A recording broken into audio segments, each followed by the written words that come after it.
Arjun is in a miserable position. That is not the position of Arjun, the person. That is the situation of entire mankind. That is the conflict that we all face daily, every day. So first of all, it is not about Arjun and Krishna. It is not about two persons. Arjun and Krishna are both within us. Krishna is not standing in front of Arjun. Krishna is the heart of Arjun. Srimad Bhagavad Gita, chapter 18, verse 17. He who is free from the notion of egoism, whose intelligence is not affected by good or evil, though he kills these people, he kills not, nor is bound by the action.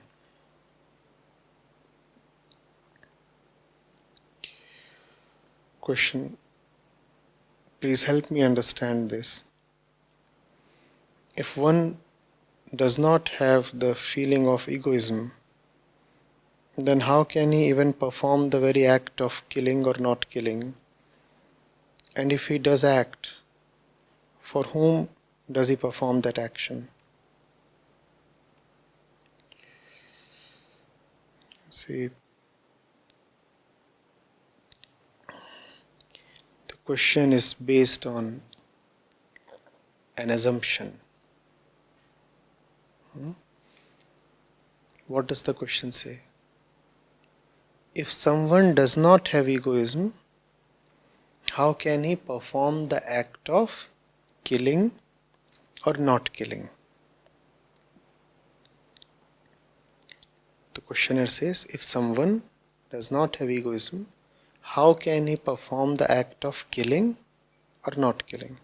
Now take killing and not killing together, and you have the universal set of all actions that can be performed by anybody ever, right? You have the set A, and then you add to it A complement, and what do you get? The universal set. Take any person ever, and you can categorize his actions in one of these two categories. He is either killing or not killing, right? What is the questioner saying? If one does not have the feeling of egoism, then how can he perform the very act of killing or not killing?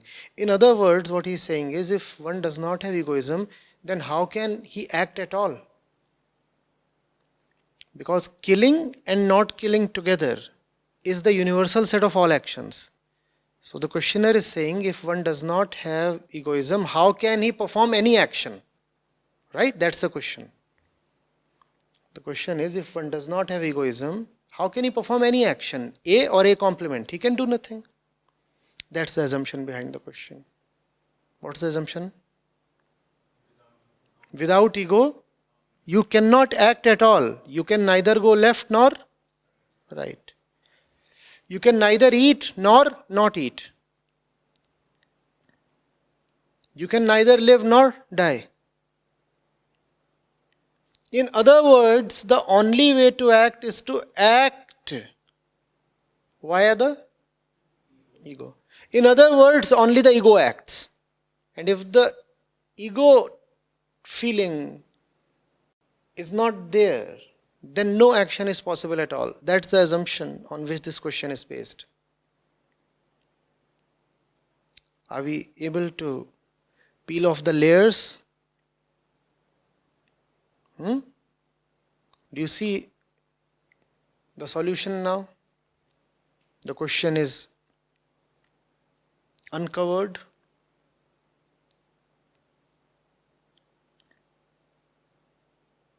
That's how we live. That's how we believe. Only the ego is, and hence only the ego acts. Now this is atheism in its staunchest form. Only the ego is. It is a complete denial of anything transcendental. Only the ego is, nothing beyond the ego exists. What else is Nastikta? What else is gross materialism? Only the ego is. Only the ego is, and therefore if the ego is not there, how will one go left or right? How will one kill or not kill? How will one read or not read? The ego is the only doer, according to the questioner. No, sir. All spirituality is about testing the limits of the ego, letting those limits and the testing of those limits consume away whatever they can, and then still survive to enjoy the beyond. Now, what is it that survives those limits? Not you, not you. But you, but you. Yes, of course. As we currently live, the ego is the only doer.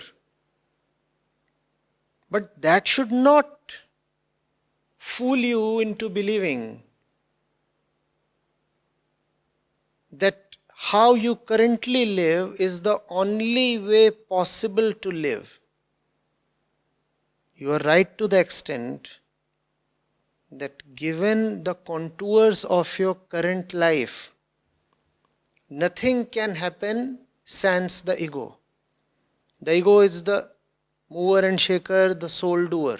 Yes, that's true. But how does that imply that yours is the only way of life possible? Yes, that's your chosen way of life currently. But how does that necessitate sticking to that one particular chosen way of life? What makes you believe that the way of life you currently adhere to is the only option available to you or to anybody else? What makes you so servile that you cannot even dream of other options? In other words, that you cannot even conceptualize freedom? Have you surrendered so abjectly to your bondages that you have lost even the concept of freedom? And you are saying, but if the ego is not there, how will I act? That's not very different from a prisoner saying, but if the jail is not there, where will I live? Hello, there is an entire big wide world out there to live in. But what's the prisoner saying? If the jail is not there, where will I live? Because the jail is the universe. It's a pretty sad state to be in. It's a pretty sad state when a prisoner starts believing that the jail is the entire universe. And if the jail disappears, then there will be no ground beneath my feet. That's how most worldly people live. They believe that their prison is their entire universe. So they start shuddering at even the mention of the prison disappearing or the gates opening up.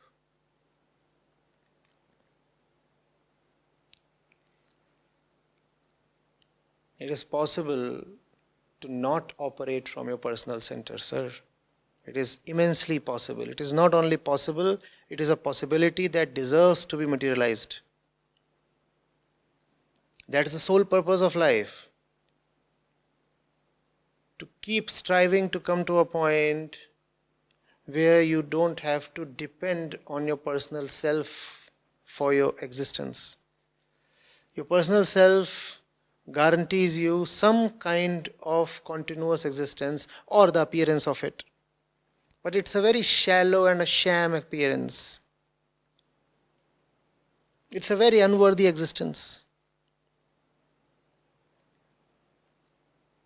There is another center to live by. You could call it another center, or you could simply call it freedom from your current centers. Your choice. Same thing.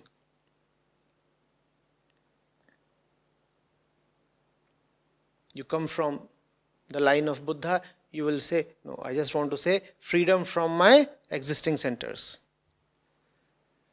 You come from Vedanta, you will say, I want to live from a higher center. It's wordplay. One thing is certain. It is possible to transcend your existing multiple, accidental and unworthy centers.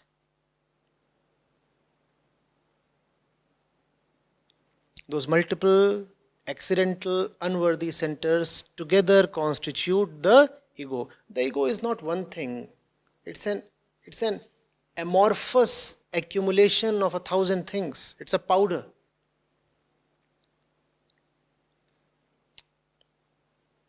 Hmm? 1,000 things put together, given the collective name of the ego. The ego is not one thing. The day it becomes one thing, it is no more the ego. What we call as the aham vritti is actually related to and dependent upon the entire universe, a million things. It's not one thing at all.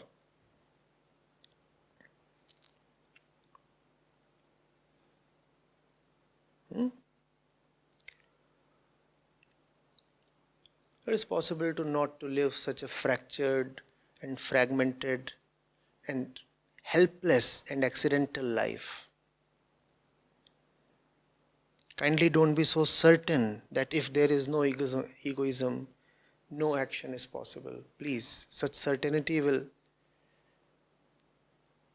leave you with only frustration.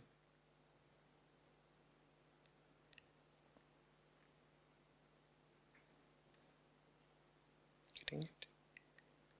How do I convince you that life beyond the personal is possible?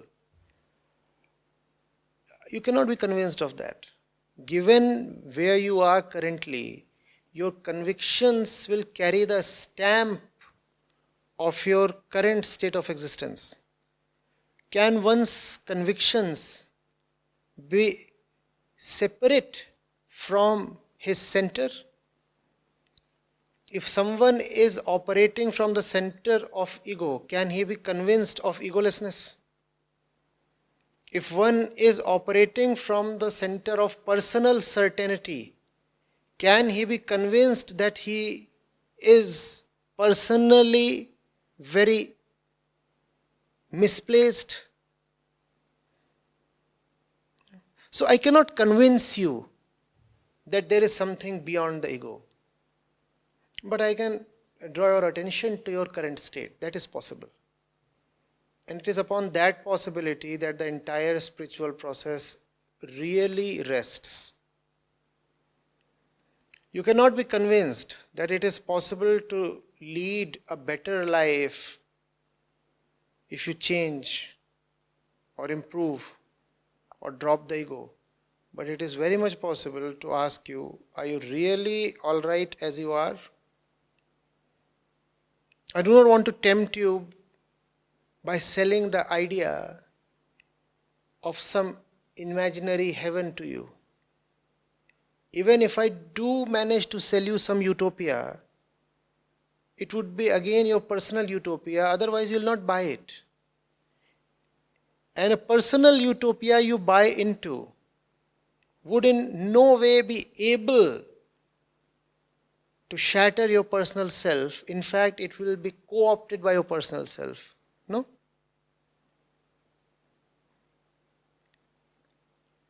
Drunkards too have their ideas of heaven, right? The idea of heaven that a drunkard has will not be able to stop the drunkard from drinking, or would it? In fact, the drunkard's idea of heaven would be one progresses to heaven after having drunk a lot. So the heaven is indeed a transcendental place. Yes, the heaven is an alternate reality for the drunkard, but is that alternate reality, is that concept of alternate reality helping the drunkard to get rid of his current personal egoistic reality? No. It is rather a product of his current reality, and therefore that alternate reality that he dreams of, envisions or imagines is just going to reinforce his current reality. So the drunkard is quite unhappy with his current reality, let's say. So he envisions a heaven. He says, I want to go to heaven. That's my concept of the ultimate place. That's my concept of liberation. How will I go to heaven? By drinking. That's how the ego's concept of the transcendental truth or God or liberation are. Therefore, it is totally futile to sell the truth to ego. It would be an egoistic truth. It would be a co-opted and deeply contaminated truth. It would be the drunkard's heaven. A far better option is there. What's that option? To sit with the drunkard with some love, some care, some honesty, and gently nudge him and ask, are you really happy with yourself? He does not need an alternate universe. He needs to be shaken up to the ugliness of his current universe. He needs to admit that his current world is not worth living in. That's what all of us need. Not great, handsome, bombastic ideas of the beyond, but an honest, sharp, and brutal look at our current circumstances, at our current centers. We don't need to be tempted about liberation. We need to be shown our bondages. But that's a bitter thing to do, is it not? You sell liberation to someone, he'll feel pleased. You expose somebody's bondages. You put up a mirror to him, he'll be displeased. But that's the only way.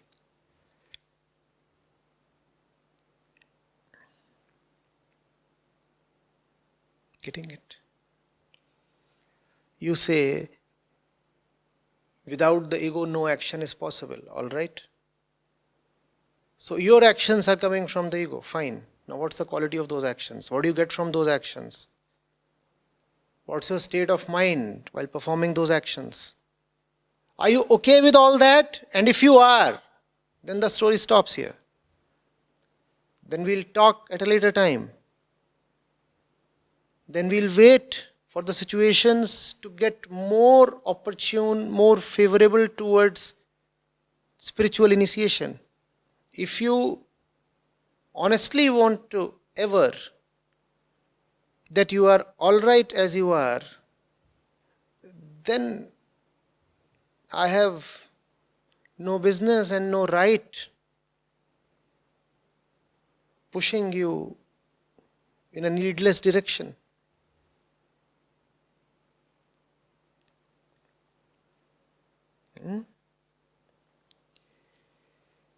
You're asking, without the ego, if one does act, for whom does he perform that action? Again, it is coming from an assumption. What's the assumption? The questioner is saying, if without the ego a person indeed does act, for whom does he act? What's the assumption? There always has to be a purpose, a motivation,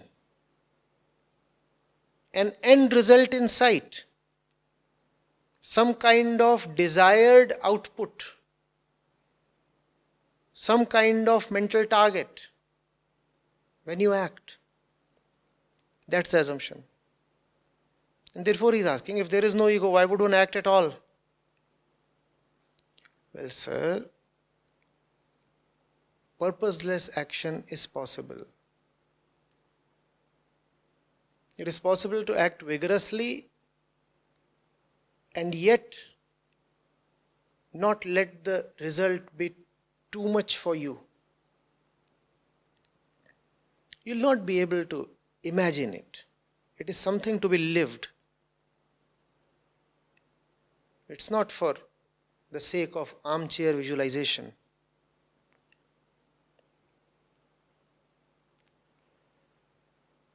It is possible to give yourself completely to something, knowing fully well that there is nothing in that work, in that something, in that project or mission personally for you. What will you get from it? I was once asked. I said, nothing personal. Well, I'll indeed get a lot, but nothing personal.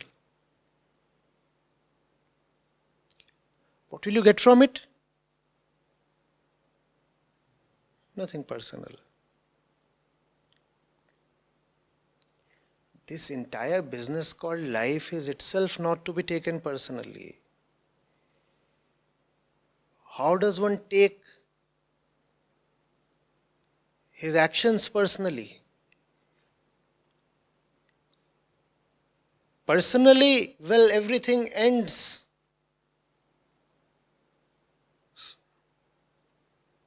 In the morgue, in the cremation ground. If I say I am working for personal ends, then I am just preparing for my cremation, right? Because the entire personal self is hurtling towards that shabby ground.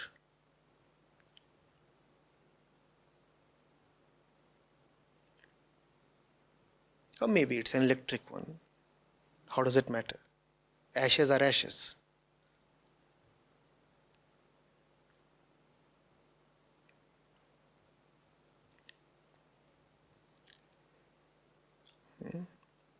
It's a beautiful way to live. That's what all the scriptures keenly want to teach. It is possible to live, act, love, work and die, all quite impersonally. Wait, what did you just say? It's possible to love impersonally? That's what someone called Krishna says. What is it to love impersonally? I understand there can be something called impersonal work because we have anyway been sold the virtues of professionalism, and professionalism in some sense means impersonal work, right?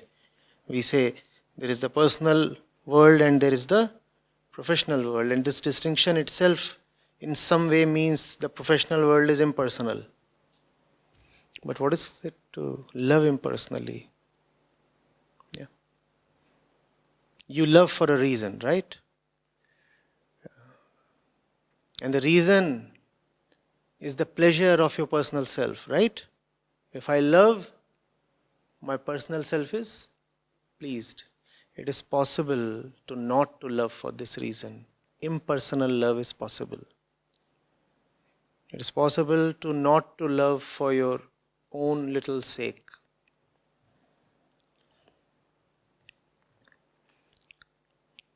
And it is possible to die impersonally.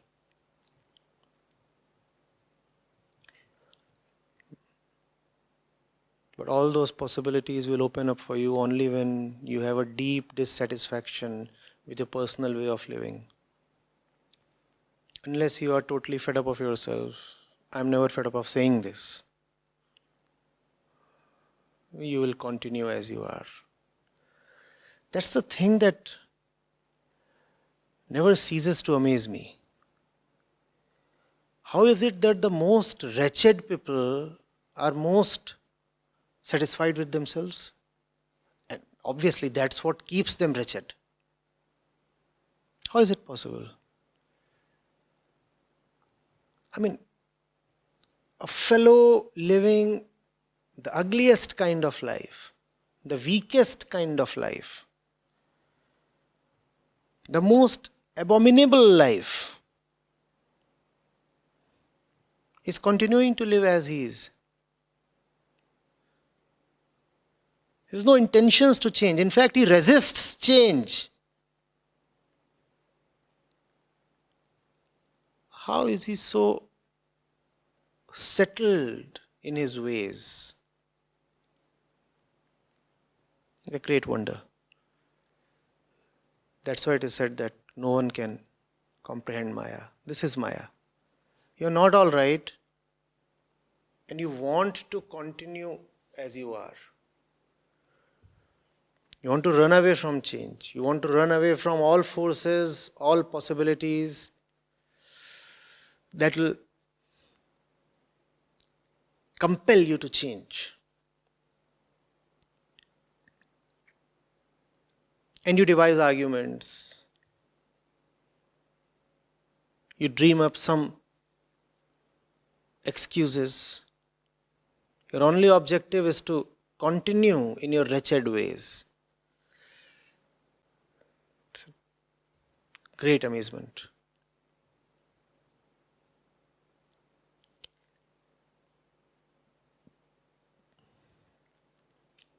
In an ideal sense,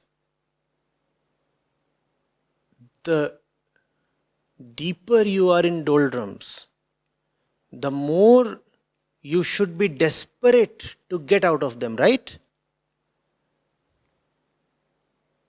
But that's an ideal. In an ideal sense, the deeper you are in the muck, the more desperately you should be crying out for help, right? But that's an ideal. Quite the contrary is seen practically. The fellow who is already liberated, the fellow who is already on the path to liberation, is keen to shed even the last vestiges of any residual bondages.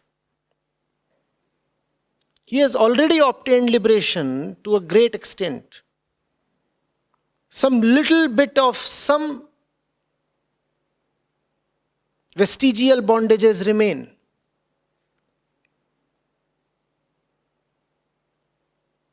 And he is rigorously targeting the remains. He is saying, no, I'll not let even this remaining 5% to continue. And then there is another person who is 95% in bondage. I know it's a very crude and mathematical way of expressing it, but then probably that's how the point can be driven home.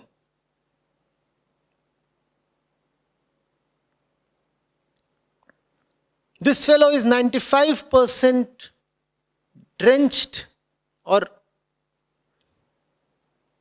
deep in bondages.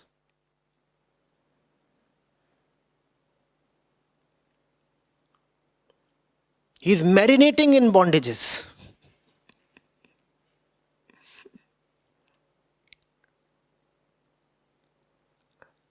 And he has no desire, let alone desperation.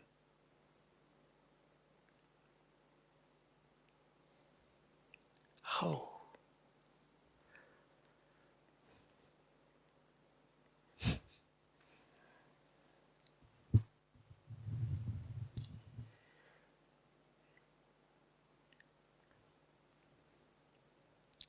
Before the board examinations, we were given almost a month's off. That was quite a long break. So they were the pre-boards, the results were declared, and then the board exams were scheduled in March or some month. And there was a longish break, 20, 30 days or something. So now prepare at home. So in between, a day was appointed when the students could come to the school and discuss their queries and doubts. Right? So, fine. Incidentally, I had topped the pre-boards. I had topped all the other comparative examinations that were there among the various branches of my school and all that. So in that period of self-study, when I got that opportunity to visit the school on that appointed day, I went to the school. I had my doubts. I needed clarification. And what do I find there? I find that all the toppers are there with their doubts. All the toppers are there. They are very keen to clear their doubts. They are anyway toppers. Even if they don't come on that day to the teachers, probably they won't lose much, probably they won't lose anything. Probably they'll manage to clear those doubts by themselves. Who are missing from the scene?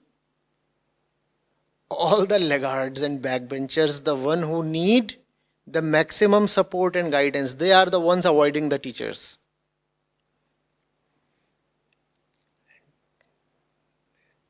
This never ceases to puzzle me. How does it happen?